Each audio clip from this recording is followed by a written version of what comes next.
तर धाराशिवमध्ये रखरखत्या उन्हात गॅससाठी 5 ते 6 तासांपासून रांगा लागल्यात।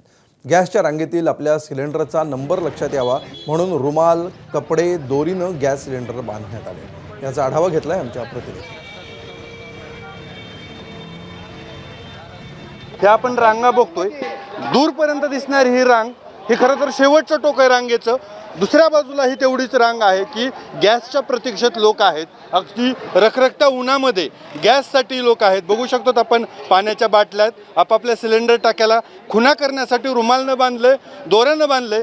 लहान बाळासह वृद्ध माणसं असतील इथं आहेत। आपण काही लोकांशी बोलण्याचा प्रयत्न करू। लहान मुलीला घेऊन गॅसच्या रांगेत कधीपासून? 8 बजे से आए वाले, अभी तक नंबर नहीं आया। धूप में बहुत धूप है, बच्चा छोटा है और घर में भी 2 बच्चे छोड़ के आए वाले, घर में भी कौन नहीं है। चूल्हे पे पकाने का तो किराए से घर लिए वाला है, चूल्हे पे नहीं बनाने देते।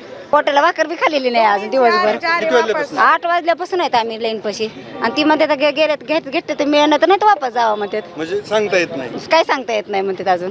काय घरात उपाशी मरायला इथे मरायला उपाशी।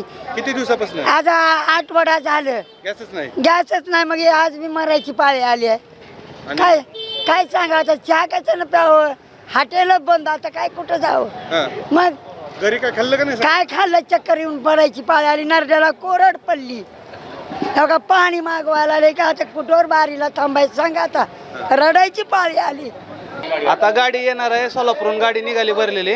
गाडी आल्यानंतर तुम्हाला भेटून जाईल। घरपोच गॅस सुविधा का बंद आहे? सध्या टाक्या शॉर्टेज आहे ना।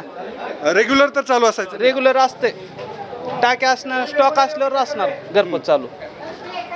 स्टॉक शिल्लक नसल्यामुळं घरपोच सुविधा ही आहे ती बंद असल्याचं एजन्सीवाले सांगतायत। आणि बाहेर हा गोंधळ आहे, लोकांच्या संतप्त भावना आहेत। गॅस कधी मिळणार या प्रतीक्षेत लोक आहेत।